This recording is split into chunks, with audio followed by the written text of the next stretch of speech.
Hi there. Welcome to Christmas at the Schwowin's Nest. My name is Sandra, and I'm so glad you're here.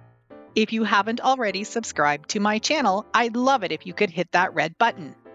Let me show you how to DIY your own vintage Christmas for under $5. My first project is using some gorgeous vintage graphics that I got from Creative Fabrica, and I will have the links to both of these designs down in my description box. And I'm going to be using water slide paper. I haven't used water slide paper in a really long time, and I thought, you know what, for this project, it's perfect. So I've gone ahead and printed my images onto the water slide paper. I've sealed it in 3 times with some clear matte spray. I like to use Rust-Oleum brand. And now I am ready to immerse these in water and put them on my mugs. I have a large tray here filled with some lukewarm water, and I'm going to just put my water slide paper right in it. It does tend to curl up, but you can just hold it down and eventually it will flatten out again. You're going to leave this in for about 30 to 45 seconds, and the way you know it's ready is when you can push a little bit on the edge of the paper and the decal starts to come off. I got this pair of mugs at the Dollar Tree, and I like these because they're straight-sided and they have that lip on the top. I'm just taking some water on a rag and making the mug just a little bit damp. This is going to give me the ability to move the decal around until I have it in the right spot. Now I've attached the decal portion that I slid off the paper onto the mug. And holding that with my fingers, I'm going to very gently pull on the paper so it starts to slide out from underneath the decal. You can see that happening here. I'm going to go really slow and just make sure that I can move my decal into the proper position and make sure that it is straight all the way around.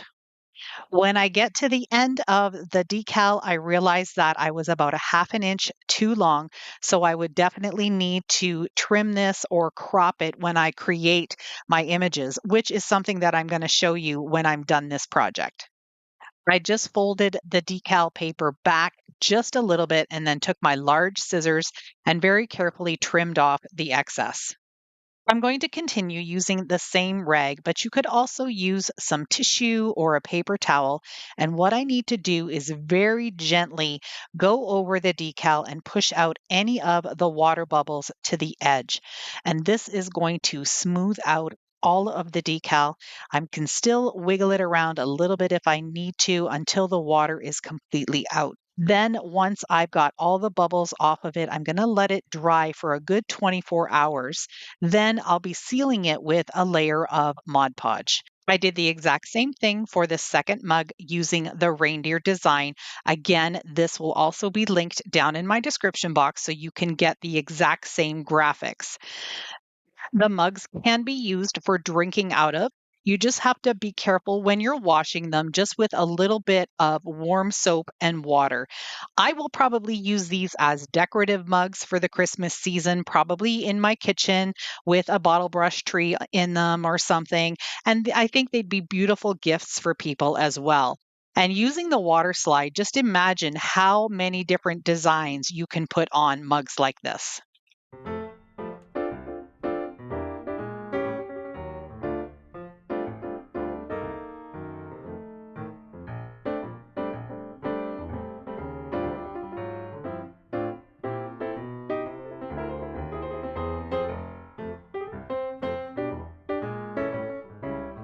I got this frame at the thrift store for $1.99. And the reason I got it is because look at how thick and wide that frame is underneath. I'm going to use a screwdriver and some staple remover tools to take out all of the staples, but I'm not going to use this canvas. I love the color of the inside of the canvas. It's sort of like a beigey drop cloth color. So I'm going to save that for a different project and do something different with this frame. I'm measuring the inside of the frame, and then I'm going to just go to my computer and adjust my graphic to fit right in there, minus about a half an inch, simply because I would like to have a little bit of a white border around it. Lately, I have really enjoyed using rice paper to print my decoupage designs onto. It's a little bit thicker than tissue paper and it doesn't get jammed in your printer as easily as the tissue paper. So I have the link for this one in my Amazon storefront. I'll also have the link down in my description box for you so you can get to it easily. You get a bunch of different sheets and this is going to last forever. I'm going to take a piece of printer paper and I'm using some painter's tape and I'm going to tape down the rice paper right on top of the printer paper, making sure that it's nice and smooth all the way across. So, what I like to do is take my fingers and just kind of brush them across the paper. And then I'm going to pick this up and I'm going to just fold over the tape on the other side. That's going to give your printer a little bit something more substantial to grip onto, and you would have less jamming that way. Since I don't have a backing for the frame, I'm just going to cut out a piece of foam core board. I printed out a really vintage looking cabin design, and this is available on my Etsy shop as a group of 20, I believe, pages of different graphic designs that I've created. So if you're interested in that, you can take a look at my Etsy shop and see what else I have to offer there. I'm going to be using a glue stick just to apply the rice paper photo right on top of the foam core board. The other thing that I'm going to do is just use my Mod Podge brayer here, and that's just going to make sure that the rice paper has good adhesion to the foam core board. I trimmed off the excess rice paper just using my scissors because if you don't have a sharp enough blade on your X-Acto knife, it can tear the paper, and I didn't want that to happen. So I just took the foam core board now and I pushed it into the frame. I'm going to make sure that it's in there really snugly, but I am going to add some hot glue to the back of the frame and make sure that it stays put. You could still see the cuts from the foam core board. So to camouflage that, I'm just taking some of this sort of beige twine and I'm going to just hot glue it right around the edge of the frame. And that's just going to finish it off nicely. For a final touch, I'm going to be adding two pine cones and I'm going to add a little bit of a little smaller one at the top, add a few pip berries, and this is going to look beautiful in a display, on a shelf, on a table, on the wall. It's absolutely gorgeous and I love it.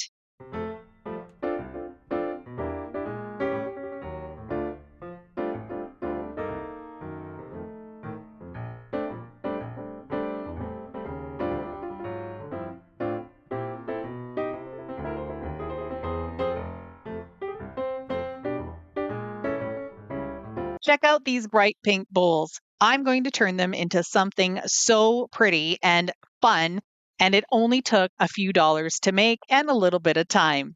I'm using some Gorilla Glue Clear Grip to go all the way around the edge of this one bowl. I'm also going to be using some hot glue so it can hold together really quickly while the Gorilla Glue has a chance to set up. I'll simply be sandwiching two of these bowls together. I made two of them, then took them outside and spray painted them a few times with some bullseye white flat primer. There's still a little bit of the pink showing through, so I'm just going to give them one coat of chalk paint. Once they were completely dry, I took an oil-based paint marker in black and I just freehanded the little hole that you see on the jingle bells. And this just made it look like there was an actual hole. I saw this on one of the videos too, and I'm sorry, I can't remember who it was, but I just thought this idea was so adorable, I had to recreate it. If you don't have an oil-based pen like this, you could also just use a pencil to draw out the line and use some paint to fill it in. I did four on each of the bottoms of the bells. Next, I used the marker just to draw some lines on the little rim of the bell. I just thought that would add a little bit more character to it. These pieces are just some wooden rings that I picked up at the dollar store a couple of years ago. I had used them on a different project. So what I'm doing here is just gluing one down on the very top of the bell. And then the other one, I'm going to stand up inside the center of it, and that will become my hanging piece. So of course I need to hang the bell with something. And I thought this would be perfect. They're already painted white and distressed with a little bit of black. You could use anything to hang these bells, but I decided to go with my staple favorite for Christmas, the black and white buffalo check or gingham ribbon, whatever you want to call it.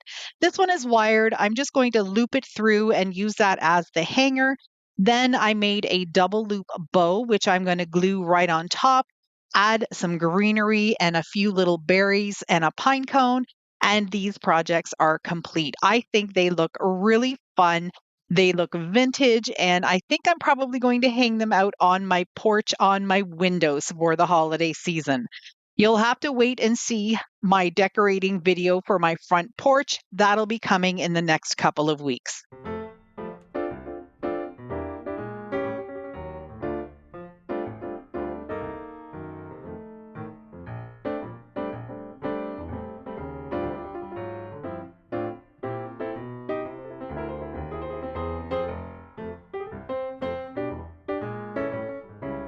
I haven't done any pine cone crafts yet this year, and I love using this rustic piece of natural material to create some beautiful decor.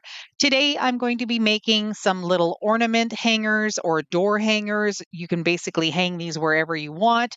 If you made a whole bunch of them, I'm just going to be making three today, and they're sort of going to coordinate a little bit together. For this first one, I'm going to take some twine and some various ribbons and make myself a messy bow. I like to lay a piece of twine vertically and then just put all of my pieces on top, tie it up real tight, and then I'll just glue this right on top of the pine cone.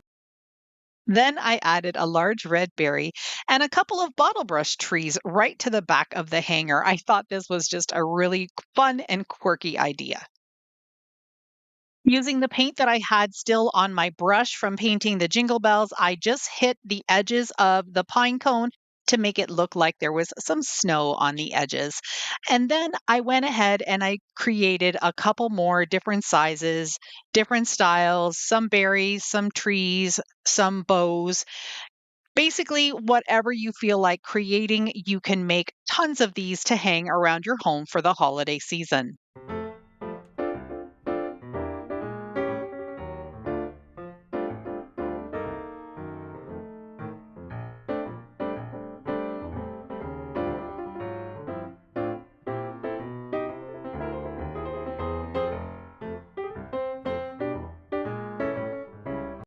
For this project, I'm going to make a little decorative pillow that you can use to display on a bench or in a basket or on a wall, whatever suits your decor.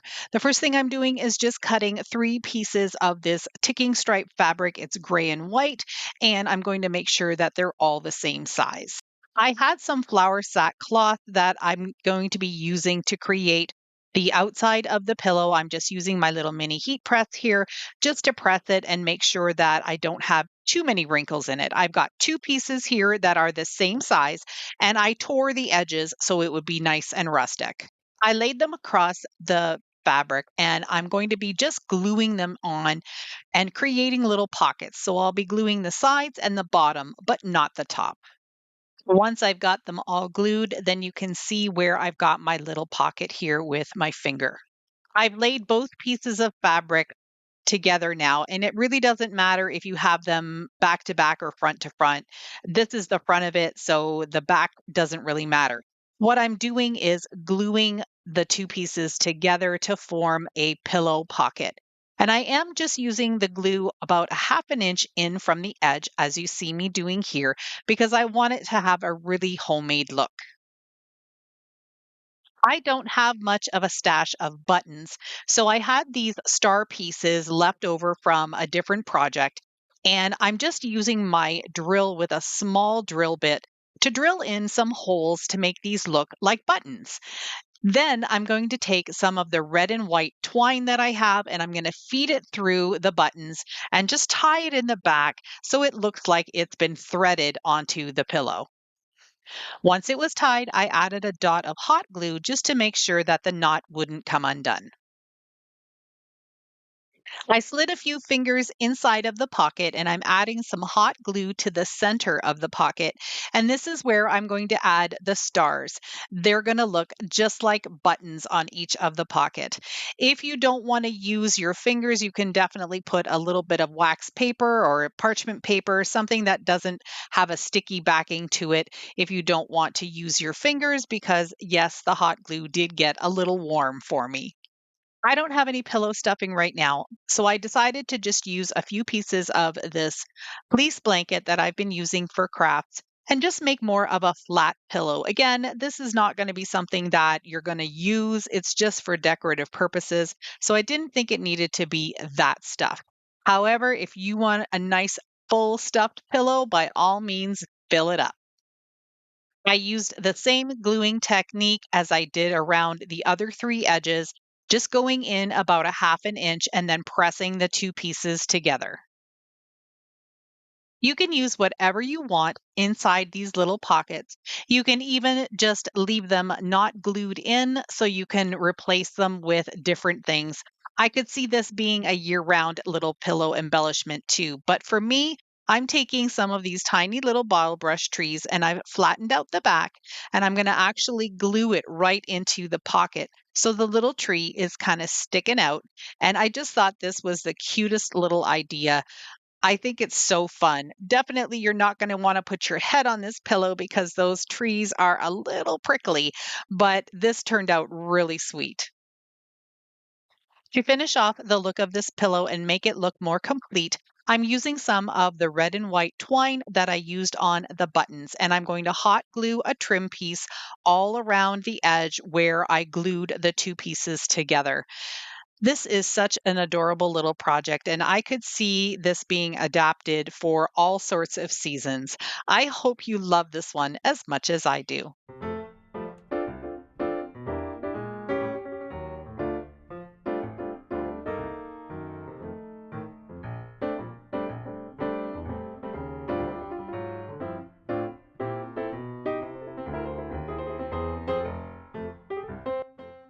Thank you so much for spending some of your time with me today. I hope you got inspired to DIY your own vintage Christmas. If you haven't already, I'd love it if you could hit the like button, the subscribe button, and that notification bell. Here are a couple of more videos that might interest you too. See you in the next one.